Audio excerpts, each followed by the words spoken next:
নমস্কাৰ সকলোকে স্বাগতম জনাইছোঁ মোৰ মিনি ব্লগলৈ। আজিৰ সাজত খাবৰ কাৰণে ৰেডি কৰিছোঁ। এইফালে মাছখিনি বাছি হালধি সানি থৈ দিছোঁ আৰু এইফালে মাংসখিনিত হালধি পাউডাৰ, জিৰা পাউডাৰ, ধনিয়া পাউডাৰ দি মেৰিনেট কৰি লৈছোঁ আৰু আদা নহৰু থেতেলিয়াই লৈছোঁ, কেঁচা জলকীয়া, পিঁয়াজ কাটি লৈছোঁ, আলু কাটি লৈছোঁ আৰু লগতে এটা ওলকবি আছে।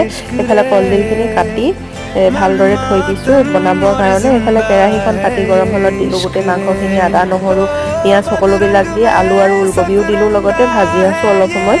আনফালে ফ্ৰাই কৰি আছোঁ মাছকেইটা। মাছকেইটা হ'বই হ'ল আৰু টাৱাত দিছোঁ। মাছখিনি ফ্ৰাই কৰি লওঁ। কলডিল আৰু মুৰ্গী মাংস কাৰ কাৰ প্ৰিয় কমেণ্ট এটা কৰি জনাবচোন। মোৰ কিন্তু খুব ভাল লাগে খাই।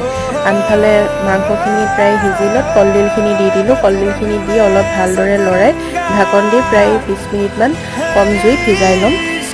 ভাজি হোৱাৰ পাছত ইয়াতে দিলোঁ পানী। গ্ৰেভিটো আপোনাৰ যিমান পৰিমাণে লাগে সিমানটো পৰিমাণত পানী দিলেই হ'ল। এইফালে চব্জি খাবৰ কাৰণে ৰেডি হৈ গ'ল আৰু এয়া মই ভাত সাজ খাবৰ বাবে যোগাৰ কৰি